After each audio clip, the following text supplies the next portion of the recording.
người người thì có đăng ký người miễn phí, nhưng mà người ta chỉ điều trị bệnh phí khi nào, khi mà nó ảnh hưởng đến sinh hoạt, khi mà nó xảy ra đưa ra cái biến chứng của sức khỏe của bệnh nhân.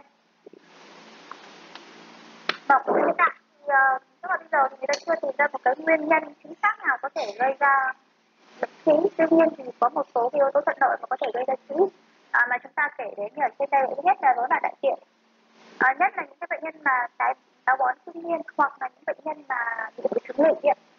Khi rạn nhiều thì áp lực ở ống hậu môn tăng lên đến 10 lần, và sự lặp đi lặp lại kéo dài của cái việc tận năng suất nằm trong ứ đọng máu ở đám đối mạch khí, do đó khối khí có thể ra ngoài. Tiếp theo là do cái chế độ ăn. Chế độ ăn của bệnh nhân có thể là do là bệnh nhân ăn quá chất xơ, hoặc là bệnh nhân ăn quá nhiều những cái đồ ăn cay nóng. Thứ ba đó là bệnh nhân bị tăng cái áp lực ở ổ bụng. Cái việc tăng áp lực ở ổ bụng này có thể xảy ra do nhiều nguyên nhân. Rất là nhiều nguyên nhân có thể làm tăng áp lực ổ bụng. Những bệnh nhân mà thường xuyên lao động nặng, những bệnh nhân mà nghề nghiệp phải ngồi lâu, ví dụ như là chu ký hoặc là lái xe hoặc là công nhân may chẳng hạn, ngồi rất là lâu trong một ngày. Kể cả là những người mà bị viêm phế quản mãn tính, giãn phế quản, người ta ho nhiều quá, cũng là một cái yếu tố làm tăng áp lực ổ bụng. Cái tăng áp lực ổ bụng làm cản trở sự hồi lưu máu của tĩnh mạch của hậu môn, sau đó là khí xuất hiện. Và cuối cùng người ta tìm với nguyên nhân này là u bướu ở vùng hậu môn, trực tràng và vùng xung quanh. Ví dụ như bệnh nhân bị sai trực tràng, xa vùng tiểu cung, ung thư tử cung, hoặc là bị u sơ tử cung, hoặc bệnh nhân mà có thai nhiều tháng làm cản trở sự hồi lưu của tĩnh mạch. Và cái nguyên nhân này, nguyên nhân thứ tư này đầu mặt, u bướu hậu môn, trực tràng và vùng xung quanh là những nguyên nhân kỹ đã được xác minh rồi. Và trong trường hợp này thì kỹ hiện tại nên do những nguyên nhân cụ thể, cho nên người ta gọi là kỹ triệu chứng, còn lại yếu tố bên trên hầu hết là yếu tố làm thuận lợi, làm điều kiện có thể sinh ra bệnh kỹ thôi. Về phân loại, vâng, đây là phân loại theo y học hiện đại. Chúng ta phân loại đó là khí nội, khí ngoại và khí hỗn hợp dựa vào cái vị trí của chân mũi, nó nằm ở đâu so với đường ruột. Khí nội chân mũi chính nằm ở phía trên đường ruột, vì chân mũi chính nằm ở phía trên đường ruột cho nên là cái màu sắc của khí nội chính là cái màu hợp của mặt tình trạng. Còn khí ngoại chân mũi chính nó nằm ở phía dưới của đường ruột, cho nên màu sắc của khí ngoại sẽ khác với màu của khí nội. Màu của khí ngoại thường là màu xanh tím của da, giống với màu của hậu môn. Cho nên là khi mà bệnh nhân có khí ngoại thì thường chúng ta quan sát giống như là một cái mảng da thừa của hậu môn, vì màu sắc nó giống với cái màu hậu môn. Và cái loại thứ ba mà các chị hay quên, các chị chỉ nhớ là khí nội và khí ngoại, nhưng chúng ta còn một loại nữa đó là khí hỗn hợp. Đó là chân mũi khí nằm ở cả phía trên và phía dưới của đường ruột, chúng ta gọi là khí hỗn hợp. Phân độ thì chúng ta phân độ này là phân độ của khí nội, đúng không ạ? Thế là phân độ theo cái bố trí, nó nằm mà có chân nó nằm ở phía trên đường ruột, cái kia nó nằm 4 độ. Cái này chắc chắn là ở trong sách là có rồi, đúng không ạ? Độ 1, độ 2, độ 3, độ 4. Thường thì người ta điều trị tổng khoa thì thường độ 1, độ 2 hoặc là cùng lắm là độ 3, độ 4 thì chúng ta từ độ 3, 3A, 3B, 3B thì chúng ta phải điều trị bằng phẫu thuật rồi, không phải điều trị tổng khoa nữa. Và một cái lưu ý ở đây đó là anh chị phải biết được các cái biến chứng do bệnh khí gây ra, các biến chứng do khí gây ra. Cái này lưu ý để cái này chúng ta dựa vào đây là người ta phân loại theo y học cổ truyền. Tại sao y học cổ truyền và y học hiện đại phân loại khác như thế? Biến chứng của khí thứ nhất đó là tắc mạch. Tắc mạch là do sự hình thành các cục máu đông nằm ở trong mũi khí. Do bệnh nhân rạn nhiều hay là mang vác nặng, hoặc là chơi thể thao, hoặc là mang thai nhiều tháng, hoặc là sau cái thời kỳ hậu sản, làm tăng áp lực của bụng, gây ra xuất huyết của hậu môn, là những yếu tố thuận lợi gây ra sự tắc mạch khí. Tắc mạch có thể gặp ở khí ngoại và cả gặp ở khí nội. Gặp ở khí ngoại người ta gọi là khí ngoại nhồi máu ấy, khí ngoại tắc mạch khí ngoại tôi gọi là khí ngoại nhồi máu ấy. Cái biến chứng thứ hai đó là xa và nghẹt mũi khí. Cái xa và nghẹt mũi khí thì xảy ra đối với khí nội. Khi mà khí nội nó xa xuống quá mức ra ngoài hậu môn thì bị các cơ vào hậu môn chèn ép lại. Những cái sự chèn ép của cơ vào hậu môn làm tắc tĩnh mạch thông với mũi khí, trong khi động mạch thì nó vẫn đang tiếp tục bơm máu vào trong mũi khí, khiến cho nó ngày càng to ra và cứng hơn. không có khả năng là con vào trong cái hậu môn nữa, và bệnh nhân sẽ rất đau đớn sớm khi mà ngồi và đi lại. Biến chứng tiếp theo nữa đó là hoại tử và viêm nhiễm của hậu môn, thường xảy ra với các bú trĩ nghẹt lâu ngày. Hoại tử dẫn đến viêm nhiễm, thậm chí có thể gây ra nhiễm trùng máu. Bú trĩ nghẹt có thể gây ra viêm nhiễm ở nhiều cấp độ, viêm nhiễm khác nhau và ảnh hưởng nhiều đến cuộc sống của bệnh nhân. Hoặc là chúng ta khi mà bệnh nhân mà biến chứng tiếp theo là thiếu máu ấy, khi mà bệnh nhân trĩ mà đại diện ra màu này gì đồ và trải qua một thời gian dài thì tại vì tình trạng của nó kéo dài lâu ngày, đúng không ạ? Một số cái biến chứng khác của trĩ như là bệnh nhân bị rối loạn vùng hậu môn, rối loạn thần kinh, với trùng máu ảnh hưởng đến sức khỏe sinh sản của các vùng dùng. Đây là những cái biến chứng của trĩ. Và ở đây thì các chị lưu ý cho tôi tại sao y học cổ truyền sang phần y học cổ truyền người ta lại phân loại ra ba thể, đó là thể huyết túy, thể thất nhiệt và thể khí huyết thư. Phân loại ở ba cái thể này chẳng qua là các chị phải biết được cái biến chứng của trĩ, người ta đang phân loại theo cái biến chứng của trĩ, đúng không ạ? Với cái trĩ tắc mạch hoặc là trĩ xa nghẹt của trĩ, đối với trĩ nội tắc mạch, đối với trĩ ngoại và xa nghẹt đối với trĩ nội thì nó tương ứng với những cái thể huyết túy của học cổ truyền, đúng không? Còn cái thể thất nhiệt, tắc nhiệt của học cổ truyền có nghĩa là những cái tình trạng mà viêm nhiễm xảy ra, tình trạng viêm nhiễm thì nó lại tương ứng với lại cái việc hoại tử, viêm nhiễm bú trĩ, viêm nhiễm ở hậu môn, viêm nhiễm bú trĩ. Và cái thể thứ ba, thể khí huyết thư, đó là qua một cái tình trạng bệnh nhân mà bị trĩ lâu ngày, mất máu nhiều, gây ra cái tình trạng khí thư huyết thư. Nói chung là khí huyết thư của y học cổ truyền nó lại tương ứng với cái biến chứng là gì? Thiếu máu ấy, mất máu lâu ngày gây ra cái hội chứng thiếu máu của y học hiện đại. Do vậy là y học cổ truyền với y học hiện đại nó không có gì là mâu thuẫn với nhau, sự phân loại nó không có gì mâu thuẫn với nhau cả. Chẳng qua là gì? Y học cổ truyền người ta phân loại theo những cái biến chứng mà chúng ta gặp, khi mà bệnh nhân bị trĩ thì thường là bệnh nhân bị trĩ ở mức độ nhẹ thì thường là người ta để nguyên, người ta cũng không điều trị gì cả, người ta chỉ điều trị khi mà nó ảnh hưởng đến sinh hoạt hoặc nó gây ra một số biến chứng như là gì, như là tăng mạch, như là nghẹt, như là viêm nhiễm hoặc là thiếu máu thôi. Và phân loại của y học cổ truyền là phân loại theo cái kiểu là phân loại theo biến chứng mà bệnh trĩ gây ra cho bệnh nhân. Thế thì quay trở lại với lại cái tình huống này. Bệnh nhân nam 40 tuổi mà đại diện ra máu tươi, lần này đại diện có khối xa ra ngoài, không tự co lên được mà phải dùng tay đẩy lên, đau rất nhiều, chảy nhiều dịch vàng. Tại chỗ bệnh nhân có khối sưng to, mặt tròn lét, chảy nhiều dịch và máu, đeo lưỡi vàng nhờn, mạch trần tắc cái đường. Nào, thế thì theo các anh chị, với một bệnh nhân như thế này thì chẩn đoán của y học hiện đại là gì? Và y học cổ truyền thì nó tương ứng với lại thể bệnh. Bây giờ đang nói đến cái phần chẩn đoán bệnh gan. Là chẩn đoán của y học hiện đại sẽ là cái gì ạ?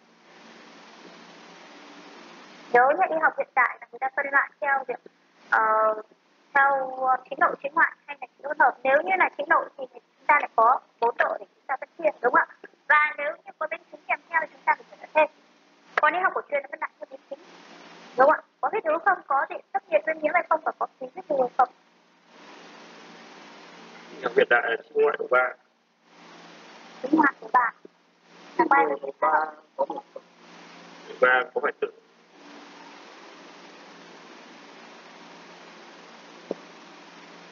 Mình sẽ để lại cái slide. Cô chia sẻ lại là gì? Đã là trĩ ngoại thì ai người ta phân độ nội chứ. Nội. Cái này thì độ 3, độ 3 và hoại tử. Độ 3 hoại tử.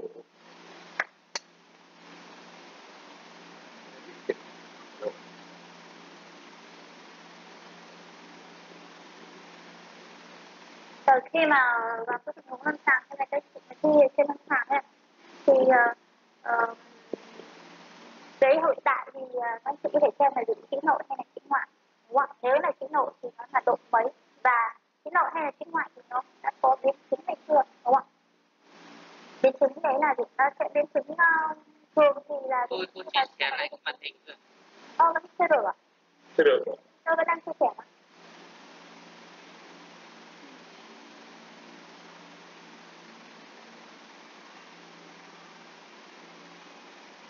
Anh chị xem được chưa? Được rồi cô ạ. Được rồi cô ạ.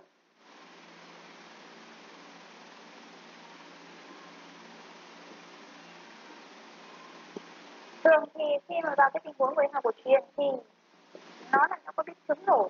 Bởi vì sao? Bởi vì là các anh chị học theo cái thể bệnh của y học cổ truyền, nó là theo 3 thể huyết ứ thể thất nghiệp và thể khí huyết ứ, đấy là 3 cái biểu hiện biến chứng của chứng, đúng không? Ta phải vào 3 cái phần này thì các anh chị mới chẩn đoán là cái thể bệnh theo y học cổ truyền. Thế thì xem bệnh nhân này, anh chị đang nghĩ cãi nhau đến là chứng ngoại hay là chứng nội, đúng không? Chứng ngoại, chứng nội độ 3. Nhưng mà đây nhân sẽ phải là diện chứng nội, đúng không? Không phải chứng ngoại được. Chứng ngoại với chứng nội thì nó khác nhau ở cái gì? Rồi, đúng rồi. Chứng nội với chứng ngoại nó khác nhau ở cái gì vậy?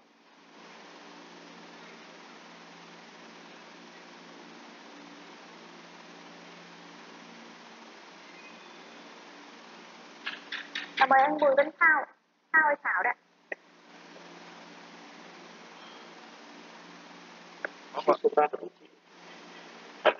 Chúng ta phân loại chứng nội với chứng ngoại khác nhau với gì?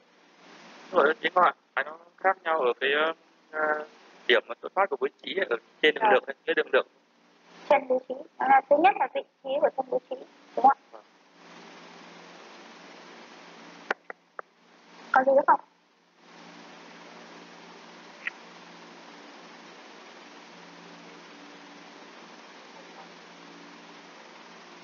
Chứng ngoại có chảy máu nhiều, đúng không?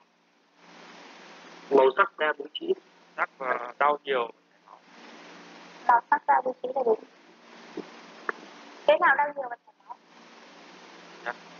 Cái nào đau nhiều và chảy máu ạ?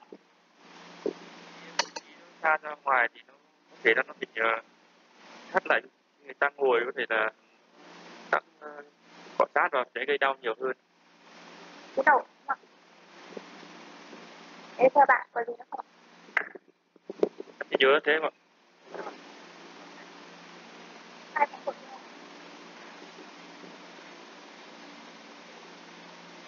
Vâng, cái độ với chứng ngoại nó khác nhau. Thứ nhất đó là vị trí của chân bố trí, đúng không? Thứ hai đó là màu sắc, như mà tôi vừa mở ngoặc cho anh chị, bởi vì một cái thì nó xuất phát ở trên đường được, đấy là màu của cái niêm mạc chạc thì nó sẽ là màu hồng nặng, còn cái chứng ngoại là màu sắc là màu nó ở phía dưới đường nó cùng, nó giống với cái màu của da và học môn. Thứ ba, như anh ấy nói là bệnh nhân đau nhiều và có thể chảy máu đối với chứng nội, đau nhiều và có thể chảy máu đối với chứng nội, nhưng mà khi mà khi nào bệnh nhân đau nhiều và chảy máu, đó là khi mà bố trí nó bị xa xuống và nó bị nghẹt, như chúng ta vừa xem cái biến chứng của chứng nội, đúng không ạ? Nhưng mà chứng ngoại nó cũng có biến chứng, đó là chứng ngoại nhồi máu ấy, nó cũng có thể sưng to và cũng có thể khi mà nó sưng to như vậy thì nó cũng rất dễ bị bội nhiễm và chảy máu. Cho nên là cả hai cái này nó đấy là cái biến chứng có thể xảy ra. Biến chứng thì không phải là chỉ có mỗi chứng nội nó đau và chảy máu đâu, chứng ngoại cũng có thể là xảy ra cái biến chứng như vậy. Thế thì nó khác nhau ở cái gì nữa? Nó khác nhau ở cái vấn đề mà khi mà ở cái trạng thái bình thường, tức là nó chưa có những cái biến chứng như là viêm nhiễm, như là nhồi máu, thì khi mà chúng ta sờ, khi mà chúng ta khám bằng cái bố trí sờ với cái bố trí đối với chứng nội, nếu như bố trí xa ra ngoài thì chúng ta khám, hoặc là mà bố trí mà chưa xa ra ngoài chúng ta có thể bảo là bệnh nhân vạn mạnh, và bố trí xa ra ngoài chúng ta sờ vào bố trí thì thường là chứng nội.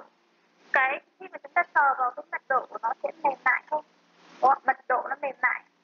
Còn cái chứng ngoại nó giống như là một cái mảnh da thừa ấy, tồn tại lâu ngày ở vùng hậu môn qua những cái quá trình mà nếu như mà nó viêm nhiễm, bội nhiễm, sau đó là nó lại cái cục máu nó lại co lại và nó xơ hóa. Cho nên là khi sờ vào chúng ta sẽ có cảm giác là cái bố trí nó sẽ xơ và cứng hơn so với bố trí nội, đúng không ạ? Đấy, nó khác nhau ở cái 3 điểm như vậy.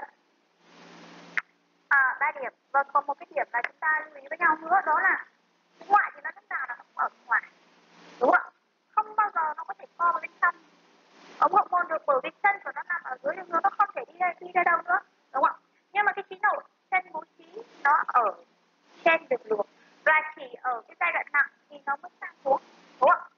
Chỉ ở giai đoạn nặng, đặc biệt là độ 4 thì lúc nào nó cũng xa xuống, này để cho chúng ta phân biệt.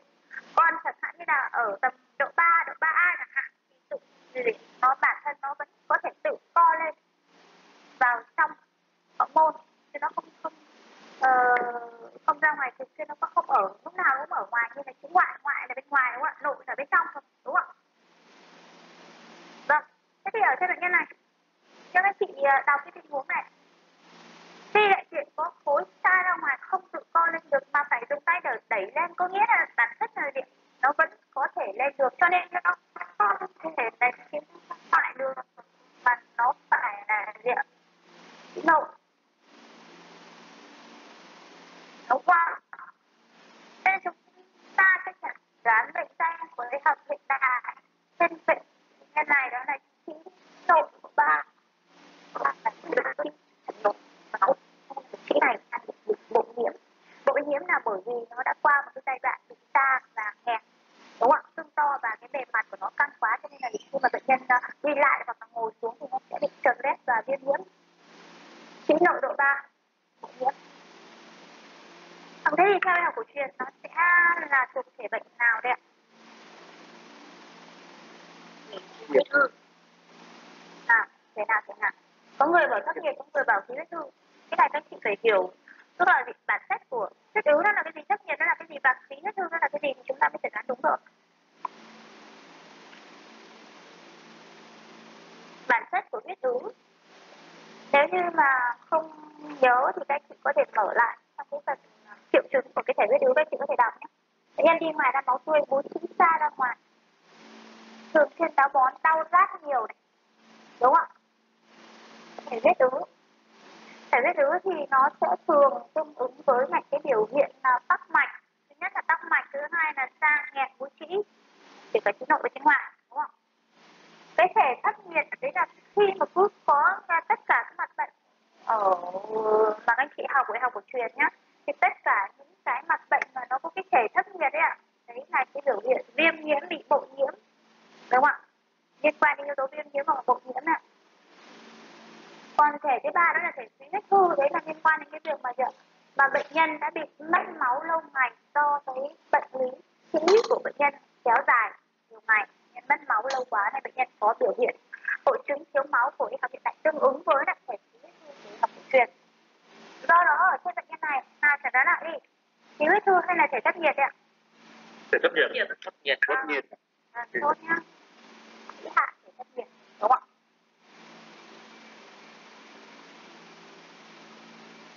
Anh chị vẫn theo dõi được slide đúng không ạ? Dạ vâng ạ.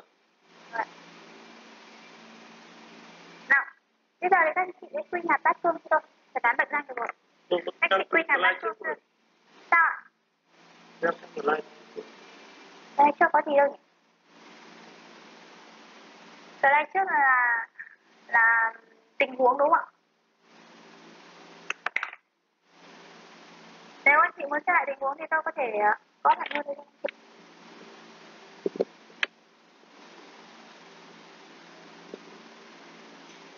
Xem vào tình huống. Xem vào tình huống và các chị sẽ nói cho tôi là bệnh thuộc biểu hay lý thư hay thực và hàn.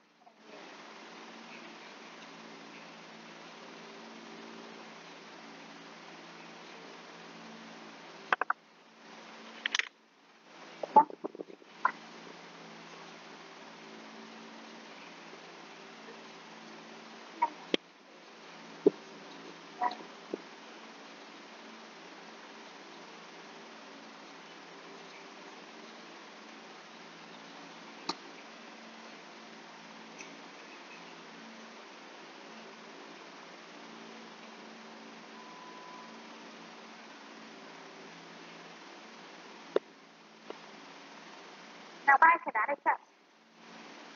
Cho vào luôn cái thể này vào thì dễ rồi.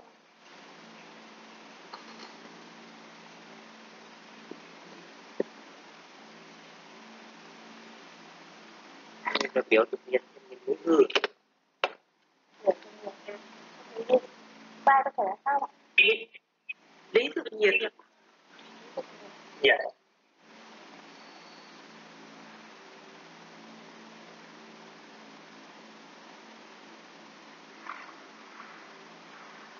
Nào bạn nào vừa chẩn đoán là biểu thực nhiệt trên lý hư? Em đoàn Mạnh An. Vâng, xin mời anh Thắng giải thích. Cô biểu Biểu là bệnh thuộc da, này là phần da mình hormone. Thực là bệnh cấp tính lâu ngày thì bệnh nhân có đau rát, chảy nhiều dịch vàng, sưng to.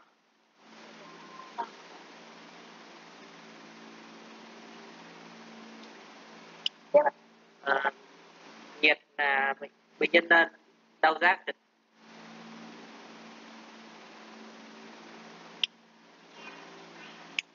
mặt chật loét.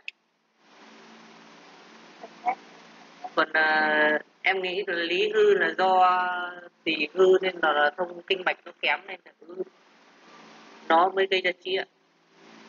Kinh mạch kém. Vâng, cảm ơn anh.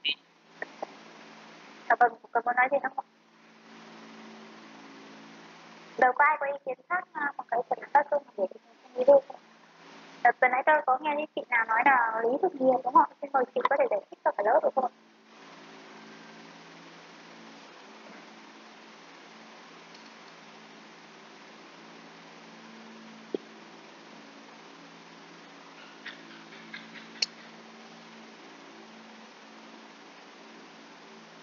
Cô cho em bệnh nhân này là lý thực nhiệt. Lý thực nhiệt, không nào đấy nhỉ?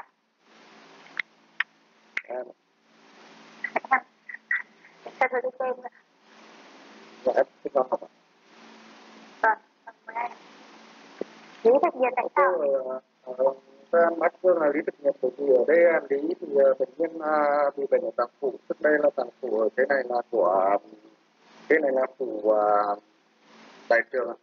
Vâng. Thì lý thì bệnh nhân có biểu hiện của cái mệt tầm và cái mệt chủ lực. Thì bệnh nhân mới mắc ở một phần kèm theo đó to, mặt chật loét và về nhiệt thì bệnh nhân có cái tiêu lưỡi vàng. Ở đây thì tiêu lưỡi vàng thì biểu hiện là cái nhiệt này nhiệt nằm ở lý. Tiêu lưỡi vàng nhờn thì nó cũng cái nhờn này thể hiện một cái thấp nhiệt và bệnh nhân có cái độc sát. Vâng, vâng. Rồi, cảm ơn anh. Có ai ý kiến khác ngoài cái thứ nhất là biểu thực nhiệt trên lý hư hoặc là lý thực nhiệt không?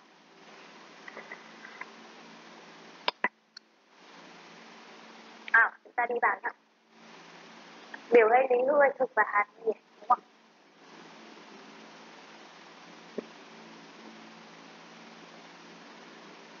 Vâng, quy nào bát cương của chúng ta thứ nhất là việc bệnh sẽ thuộc lý, thứ hai là bệnh thuộc thực và thứ ba là bệnh thuộc nhiệt. Lý thực nhiệt chứ không phải là biểu thực nhiệt trên lý hư, mà tôi giải thích một chút. Như anh em vừa nói là biểu là phần da và hậu môn, đây không phải là bệnh lý ở phần da và hậu môn. Các chị cứ phải cho ý kiến như thế này để cho chúng ta biết là chúng ta hiểu sai ở đâu đúng không? Thì mới có thể giải thích được. Vùng da, đây không phải là vùng da vùng hậu môn mà đây bản chất đó là cái điểm, cái tĩnh mạch nó nằm ở dưới lớp niêm mạc của vùng hậu môn trực tràng đúng không ạ? Nó bị da, nó bị giãn xuống chứ không phải là cái phần da bên ngoài bình thường đúng không ạ? Nên nó không phải là phần da của điểm da lông cơ cơ khớp này, nó không phải là vật biểu mà nó không, nó thuộc phần lý. Bệnh thuộc thực chứng như anh ấy nói là cấp tính đau rát thì là đúng. Nhiệt chứng là gì ạ? Không phải là đau rát là biểu hiện của nhiệt chứng, nhất không phải đau rát là biểu hiện của nhiệt chứng, nhớ cho tôi ạ. Cái thứ hai anh chẩn đoán là biểu thực nhiệt trên một cái lý hư. Lý hư mà nói là tỳ hư ở đây không là chỉ về kinh mạch. Rồi, tỳ hư cũng có thể là một nguyên nhân gây ra bệnh chính, nhưng mà nếu như người ta muốn cho cái tình huống mà có biểu hiện là tỳ hư gây ra bệnh trĩ thì ngoài cái triệu chứng của trĩ ra, đúng không ạ? Các chị lưu ý, ngoài triệu chứng của trĩ ra thì người ta phải cho thêm những cái triệu chứng của tỳ hư nữa để cho các chị tạo thành một cái hội chứng bệnh lý tỳ hư. Khi mà các chị học cái bệnh tức là hội chứng tạng phủ ấy, học cái tạng phủ ấy, học về những cái bệnh lý của tạng phủ thì chúng ta nói là hội chứng bệnh tạng phủ. Chẳng hạn như là tỳ sẽ là hội chứng bệnh lý của tỳ.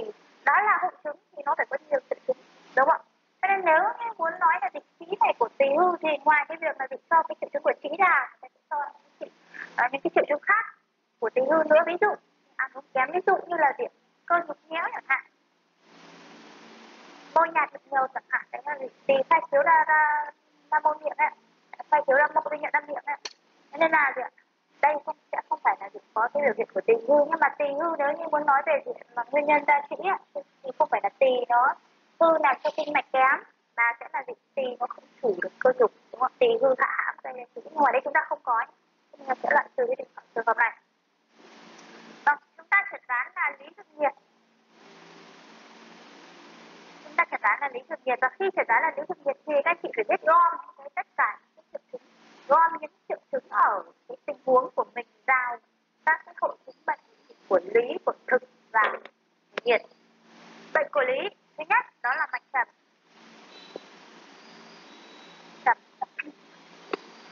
Lưu ý cho tôi cái triệu chứng của mạch và triệu chứng của lưỡi. Triệu chứng của mạch và lưỡi thì thường nó không phụ vào một cái tạng phủ nào cả, nhưng mà những cái biểu hiện của mạch và của lưỡi thì nó sẽ nói luôn cho các chị đó là việc đó là bệnh của biểu hay là của lý. Chẳng hạn như là dấu hiệu mạch trầm là biểu hiện của lý, chẳng hạn như là nếu mà có rêu nấy dày sẽ là biểu hiện của lý, còn ngược lại của biểu sẽ là mạch phù và rêu nấy mỏng. Ở đây chúng ta có mạch trầm, đây là một cái biểu hiện của lý. Cái thứ hai đó là bệnh ở phủ đại trường. Anh chị làm quen với cái hệ bệnh lý bệnh sĩ là của phủ đại trường vào cái vùng giang môn, nó hơi lạ một chút với anh chị. Vùng giang môn chính là vùng hậu môn. Nếu anh chị mà đọc một số tài liệu mà có cái chữ giang môn chính là dịch bệnh lý ở vùng hậu môn, phủ đại trường. Đây là dịch bệnh lý của tạng phủ thì nó sẽ thuộc bệnh lý chứ không phải là bệnh biểu. Thứ hai, tại sao bệnh thuộc triệu chứng? Vâng, tôi sửa luôn cho anh vừa nãy chẩn đoán là lý thực nhiệt, nhưng mạch trầm đúng là mạch của lý, nhưng mà mạch hữu lực tức là mạch có lực. Mạch hữu lực không phải là biểu hiện của lý, và mạch hữu lực là biểu hiện của thực chứng. Mạch có lực đầu vào nạn nó cảm giác như là có lực đập mạnh ở dưới ngón tay của chúng ta, và đây là biểu hiện của thực chứng chứ không phải là của lý chứng. Vậy thì thực chứng biểu hiện như thế nào? Nhất là về độ tuổi của bệnh nhân. Nam giới 40 tuổi là đang trong một cái độ tuổi đang thì giảm mạnh sinh thức, đúng không? Thứ hai đó là thời gian xuất hiện triệu chứng của bệnh, đó là mới mắc, nhân mới 1 tuần nay mới có những triệu chứng này thôi. Và triệu chứng của bệnh nhân là gì? Có dấu hiệu là rất là rầm rộ, đúng không? Thực chứng là có biểu hiện như vậy. Đau rát khó chịu, và bố trí thì đỏ, sưng to, chảy nhiều dịch và máu, để là biểu hiện cái triệu chứng đang xảy ra rầm rộ, chứ nó không phải đã lì, đúng không? Và mạch hữu lực, lại rồi, mạch hữu lực đây là biểu hiện của thực chứng. Bệnh thuộc nhiệt chứng biểu hiện là rêu nối vàng, đúng không? Rêu nối vàng như anh vừa nói là rêu nối vàng biểu hiện nhiệt ở lý, nhưng mà không phải như vậy. Rêu nối vàng chỉ là biểu hiện của nhiệt. Nếu như tôi cho anh chị là rêu nối vàng dày, ta mới nói được là là đấy là biểu hiện nhiệt ở lý, nhưng mà chúng ta chỉ có cái triệu chứng là rêu nối vàng thôi, thì đấy chỉ là biểu hiện của nhiệt chứng thôi, chứ chưa nói ra được là gì nhiệt này là ở biểu hay là ở lý, mà lý thì chúng ta phải dựa vào cái triệu chứng khác. Và cuối cùng là mạch tác biểu hiện mạch nhanh là biểu hiện của nhiệt chứng, đúng không? Và cái ở trong cái trường hợp này thì chúng ta dựa vào hoàn toàn cái chẩn đoán cái triệu chứng của bệnh nhân ở đây, thì chúng ta chẩn đoán bát tương ở trên bệnh nhân là lý thực nhiệt, đúng không ạ? Lưu ý ở trong cái tình huống này, các chị nhìn cái mạch, tôi đánh dấu luôn thôi chị. Mạch trầm sát hữu lực, nhiều khi một số những cái tình huống chỉ cần nhìn mỗi cái tượng mạch mà chúng ta chẩn đoán luôn một bát cương. Mạch trầm đấy ạ, mạch trầm sát hữu lực. Mạch trầm là mạch của lý, mạch sát là mạch của nhiệt, và mạch hữu lực là mạch của thực chứng. Và mạch trầm sát hữu lực đây là biểu hiện của lý thực nhiệt, đúng không? Và khi mà chúng ta đã có một cái tượng mạch nó rất là điển hình như thế này, lý thực nhiệt như thế này, thì toàn bộ những cái triệu chứng bên trên chẳng qua là để làm rõ cái việc thế nào là lý, thế nào là thực, và thế nào là nhiệt thôi, đúng không ạ? Chúng ta đã khuyên đạt bát cương xong rồi, đến phần chẩn đoán. Bệnh xanh chúng ta có rồi, bát cương chúng ta có rồi, vị trí bệnh chúng ta có rồi, và cuối cùng là nguyên nhân. Xin mời một người gom lại cho tôi cái chẩn đoán của y học cổ truyền rồi.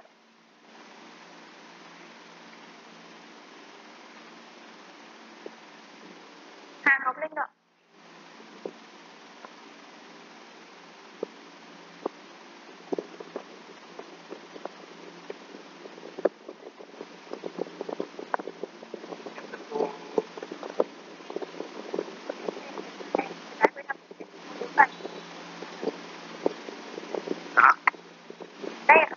của y học cổ truyền gồm có 4 cái phần này, thân này thì đã quen rồi, anh có thể nói bệnh răng hạch.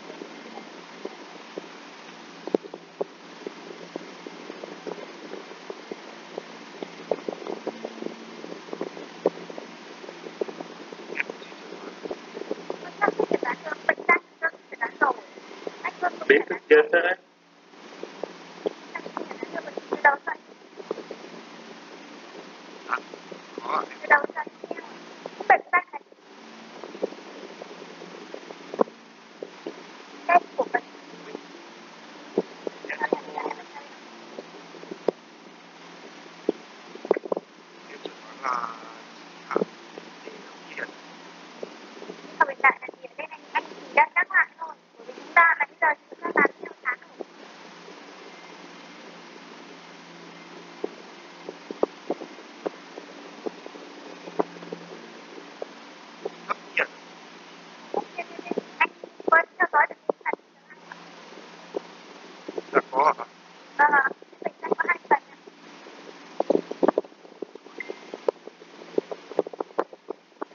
Bệnh danh y học hiện tại là chỉ nội độ 3.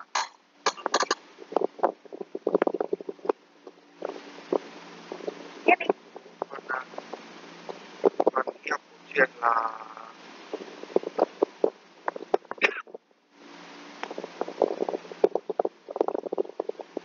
cổ truyền là chỉ hạn thì hiện tá bát cương là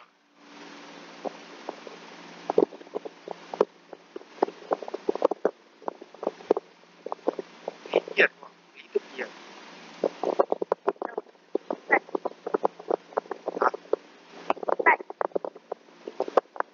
Cô vị trí bệnh là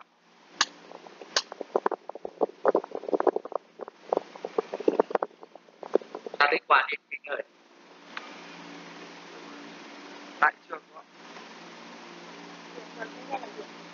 ạ? Đại trường đang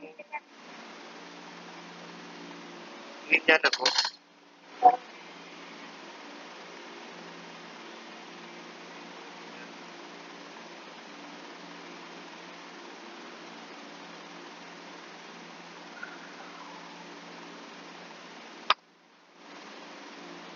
nhân và bất nội nhân và bất nội nguyên nhân. Nội nhân là gì anh ơi? Nội nhân là gì ạ? Anh thấy hiểu nội nhân là gì không? Trong nguyên nhân đấy. Nội nhân là trong nguyên nhân bên trong. Nguyên nhân bên trong. Nguyên nhân bên trong là cái gì?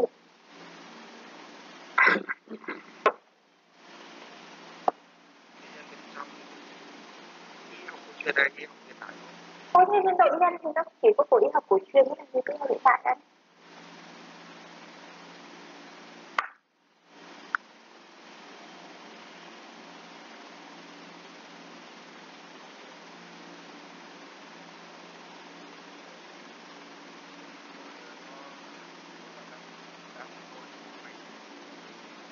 Bên kia rồi.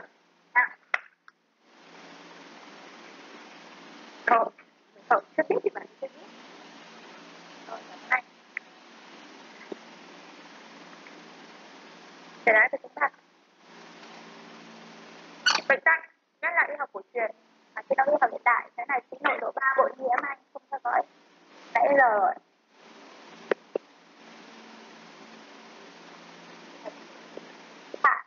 Nhiệt và học truyền đúng không? Bát cương chúng ta vẫn nói với nhau là vị lý thuận nhiệt. Vị trí bệnh ở đây là việc phủ đại trường, thuộc giang môn, tức là vùng hậu môn. Nguyên nhân ở đây đã là thể thất nhiệt.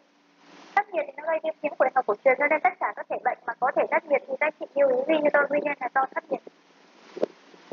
Đúng không? Còn cái nguyên nhân như nói là bất nội ngoại nhân. Bất nội ngoại nhân thì nó liên quan đến cái việc mà ăn uống của bệnh nhân, lao động sinh hoạt hoặc là nhiều các thứ ạ. Thứ hai, đó là cái nguyên nhân là nội nhân ở đây có rất là nhiều anh chị mà khi mà học y học cổ truyền không phải mỗi năm mình đâu. Khi mà nói đến ngoại nhân thì ai cũng hiểu ngoại nhân là cái nguyên nhân bên ngoài, cái thời tiết là khí hậu đúng không? Là không hạt thì các táo vả. Thế nhưng mà nói đến nội nhân thì mọi người không bao giờ nhớ là nội nhân nó là cái yếu tố chính xác ra của nó là phải là cái yếu tố liên quan đến tình cảm, là tâm lý, là tinh thần, đúng không ạ, trạng thái cảm xúc, đúng không ạ? Nhưng mà mọi người thì cứ nghĩ là ngoại nhân là nguyên nhân bên ngoài, thì nội nhân thì chắc là nó là nguyên nhân bên trong, đúng không ạ? Nội nhân nó là nguyên nhân bên trong, và khi mà nói đến bên trong của y học cổ truyền thì các anh chị lại bị nghĩ rằng là bệnh của các tạng phủ. Nếu như anh chị mà tham khảo một số tài liệu của các trường khác, ví dụ như là của y Hà Nội, y Hà Nội thì người ta có một cái nguyên nhân gây bệnh, nó không gọi là có thể là cái nguyên nhân gây bệnh bên trong, nhưng mà người ta không gọi là nội nhân, người ta gọi là nội thương. Nội thương có nghĩa là tổn thương ở bên trong các tạng phủ. Nhưng mà đây thì các chị trong cái chương trình học của chúng ta không có cái nội thương này, chúng ta chỉ có nội nhân, đúng không ạ? Và nói đến cái nguyên nhân mà có thể gây bệnh, nội nhân gây ra là yếu tố tình cảm cảm xúc thì nó hay liên quan đến cái bệnh khác thôi. Nó không liên quan đến cái trí này, nó liên quan đến những cái bệnh ví dụ như là tâm ta kinh ngược ấy, tâm ta kinh ngược ở trường học ấy, thì mới có thể là nó mới có thể là nguyên nhân gây ra cái mặt bệnh đó, chứ không phải là nội nhân là tổn thương ở bên trong tạng phủ. Nội nhân nó là các yếu tố về tình cảm cảm xúc, còn ngoại nhân thì mới là cái nguyên nhân bên ngoài. Và nguyên nhân của chúng ta ở đây là do thất nhiệt. Thế thì dựa vào cái chẩn đoán này, các anh chị nào có thể cho tôi pháp điều trị được không? Pháp điều trị chúng ta hoàn toàn tự vấn. Được, chẩn đoán đúng thì pháp điều trị chúng ta mới đúng được. Được.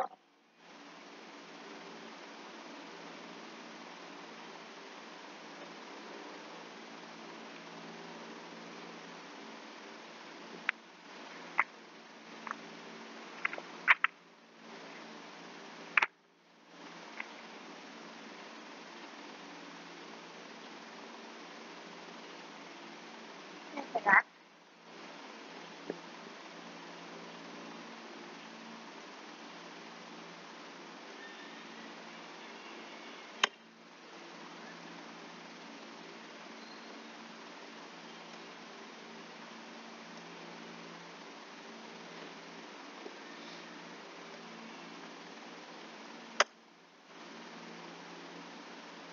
Mời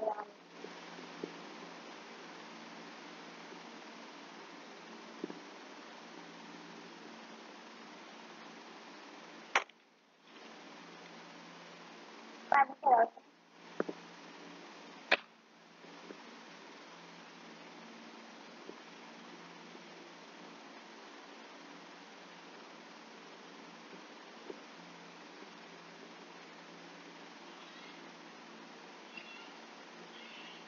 Đoàn Thị Hà là Đoàn Thị Hà là Đoàn Hà đúng không?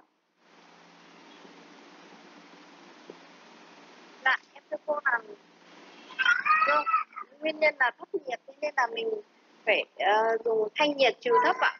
Và bệnh nhân có đau thì dùng chỉ thống ạ. Vâng, rồi cảm ơn chị. Có ai muốn bổ sung nữa không ạ? Tôi thêm hoạt huyết cũng nặng.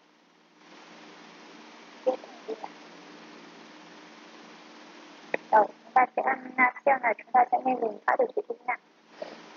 Với một cái bệnh nhân mà chúng ta có chẩn đoán như thế này, thứ nhất là chúng ta dựa vào bát cương, đúng không ạ? Xem là khu vực để chúng ta bổ với cả. Thế bệnh nhân này là chúng ta chẩn đoán là thuộc trứng, cho nên chúng ta phải trả cái ngoại nhân thấp nhiệt này đi, đúng không? Để trả cái thấp nhiệt thì chúng ta phải thanh nhiệt trừ thấp. Rồi một phát trứng. Tiếp theo là để cho chúng ta điều trị triệu chứng của bệnh nhân. Ở triệu chứng của bệnh nhân thì có là cái gì? Bệnh nhân có cái biểu hiện là chỉ sưng to, đau rát và sưng to, thì chúng ta phải hoạt huyết cho bệnh nhân. Rất bản chất của chúng ta chính là để chỉ sống, hoạt huyết chính là để giảm đau. Và hoạt huyết ở đây không phải là để thông kinh lạc. Khi nào cần hoạt huyết thông kinh lạc? Khi mà cái nguyên nhân nó xâm nhập vào kinh lạc. Chẳng hạn như là các anh chị học những cái phong hàn hoặc là phong nhiệt, đúng không ạ? Phong hàn thấp hoặc phong thấp nhiệt nó xâm nhập vào kinh lạc ở vùng lưng, ở vùng bắp gối, hoặc là ở vùng vai, hoặc là phong hàn xâm nhập vào các đường kinh dương, vùng mặt chẳng hạn, gây ra nhiệt độ có biên ấy. Thì vị trí bệnh của các anh chị đi là kinh lạc. Khi mà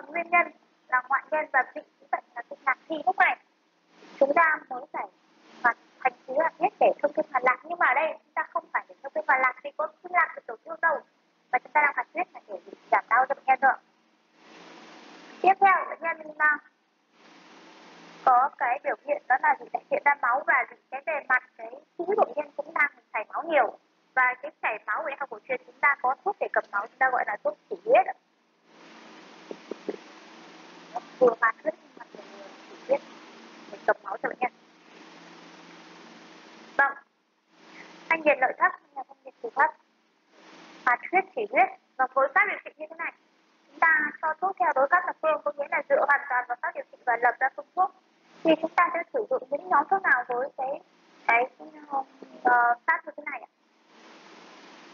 Thanh nhiệt lợi thấp hoạt huyết chỉ huyết. Thanh nhiệt lợi thấp hoạt huyết chỉ huyết, chúng ta sẽ sử dụng thuốc nào đây? Đầu tiên thì tôi muốn hỏi các chị học thuốc rồi đúng không? Học bài thuốc chưa? Không nhớ đúng chưa học bài thuốc.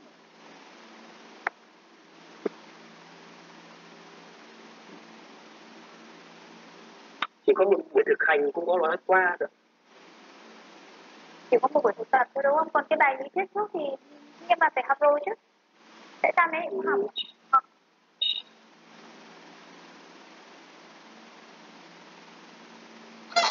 Có thể tổ chức một số cuộc. Thế vào cái buổi thứ 6 của cái tuần đấy đúng không? Đúng rồi, trường xong em nghỉ. Cô cái buổi đấy là cô nói là khi nào mà giảng lâm sàng ấy thì cô đấy sẽ bù ạ. Dạ.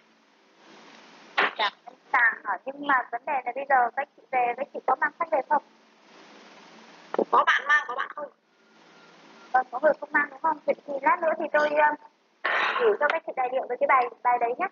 Buổi giảng thế mà. Và anh chị nào mà có cầm sách về thì đọc toàn bộ cho tôi cái chương thuốc cổ truyền. Vâng.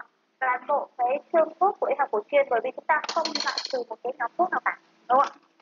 Không loại trừ một nhóm thuốc nào cả. Bây giờ các chị mới cho thuốc thì giảng cái phần điều trị thuốc rất là khó.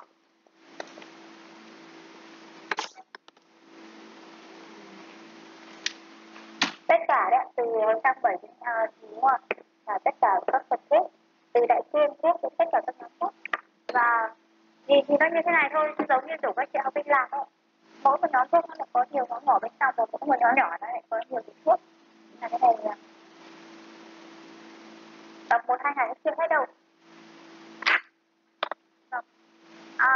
Thì anh chị cho học thuốc nên là tôi nói luôn. Với cái pháp thanh nhiệt tại thấp hoạt huyết chỉ huyết thì chúng ta sẽ chủ yếu là sử dụng 3 nhóm thuốc. Thứ nhất là thuốc thanh nhiệt, thứ hai là nhóm thuốc hoạt huyết và thứ ba là nhóm thuốc chỉ huyết. Thanh nhiệt trừ thấp, thuốc hoạt huyết và thuốc thanh nhiệt chỉ huyết. Tôi đọc thuốc nghe mà. Phần này phải bỏ qua rồi. Rồi. Chúng ta sang cái phần điều trị không dùng thuốc. Điều trị không dùng thuốc thì chúng ta sẽ phải có thủ pháp và đơn huyệt. Thủ pháp sử dụng huyệt ở đây là gì?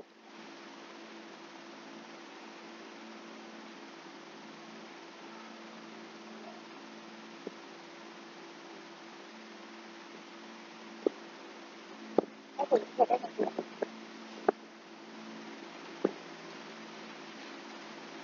Chân tả. Vâng, chân tả là đúng rồi. Vâng. Tôi cho đây gọi anh Thắng rồi. Thì anh có thể cho tôi đơn huyệt được không?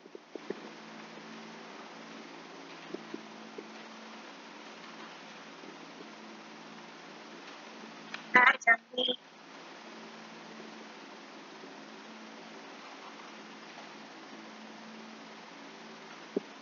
Các chị đừng thấy ở trong sách có cái thể bệnh như vậy, chị bưng nhiên cái đơn huyệt để vào.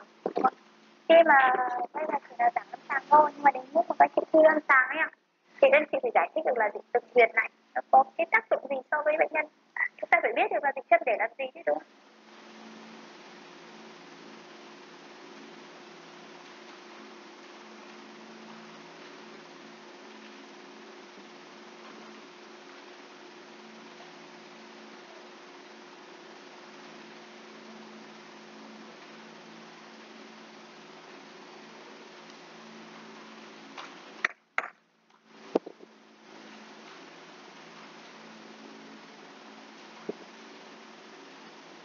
Anh Thắng rồi.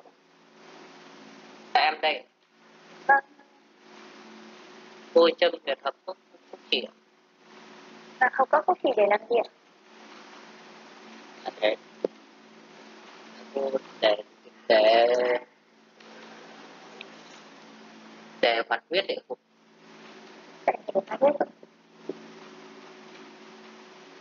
trên này có năm mà vẫn cho được tốt thuốc gì mà để cho đúng cái này.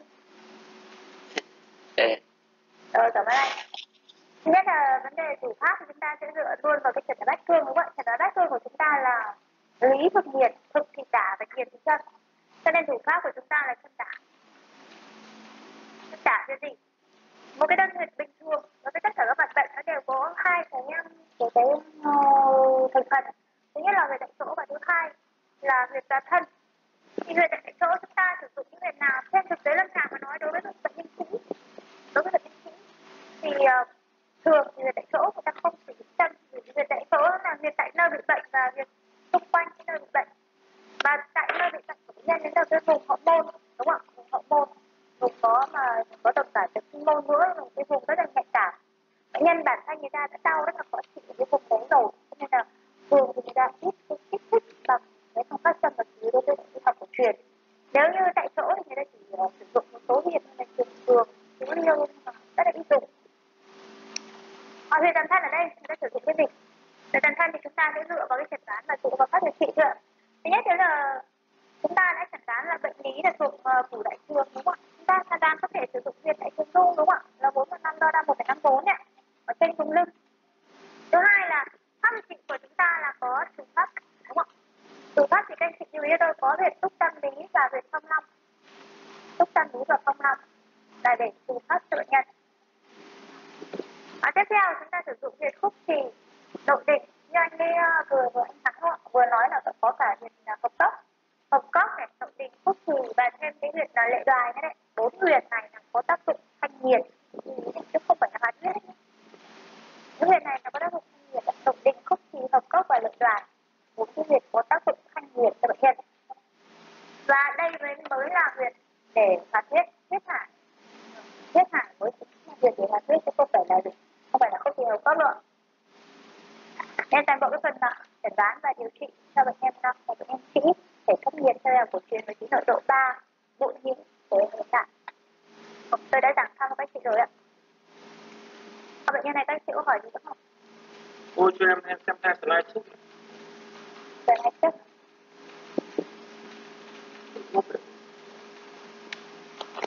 Đây, các anh chị có thể tham khảo đây. Anh chị về đọc sách nhé. Nếu tôi sẽ gửi tài liệu cho bạn nào nhỉ? Bạn chú được. Ai xong? Đây. Đây ạ. Cô cho em xem slide của thuốc đấy ạ. Đây, slide của thuốc. Đầu tiên là khi mà chọn theo đối pháp lập phương thì anh chị phải biết chọn cái nhóm thuốc ạ. Chọn nhóm thuốc trước. Nhóm thuốc mà chúng ta sử dụng đó, thứ nhất là thanh nhiệt chỉ thấp, thứ hai là hoạt huyết, thứ ba là thanh nhiệt chỉ huyết, bởi vì trong cái nhóm chỉ huyết ấy, nó có 3 nhóm dựa vào nguyên nhân. Nếu mà do nhiệt thì dùng thanh nhiệt chỉ huyết, nếu mà do huyết ứ thì dùng ứ chỉ huyết, và nếu mà do tính ứ thì chúng ta dùng tiện trì chỉ huyết. Đối với bệnh nhân này, bệnh nhân là do nhiệt làm cho chảy máu, cho nên chúng ta dùng thuốc thanh nhiệt chỉ huyết. Phối hợp thêm với lại những cái thuốc có tác dụng thanh nhiệt giải độc, bởi vì những vị thuốc có độc ở trong nhóm thanh nhiệt giải độc đó là những cái vị thuốc có tính chất kháng sinh mạnh mà trên bệnh nhân này đang có bội nhiễm, nên chúng ta mới phối hợp thêm. Đây là đơn thuốc.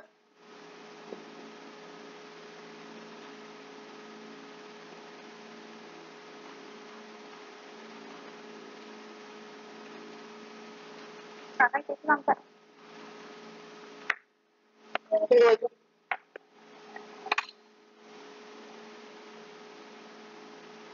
Đầu vai hỏi gì nữa không?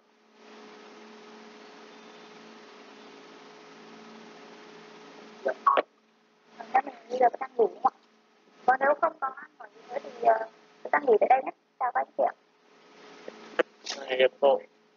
Vâng, thưa cô.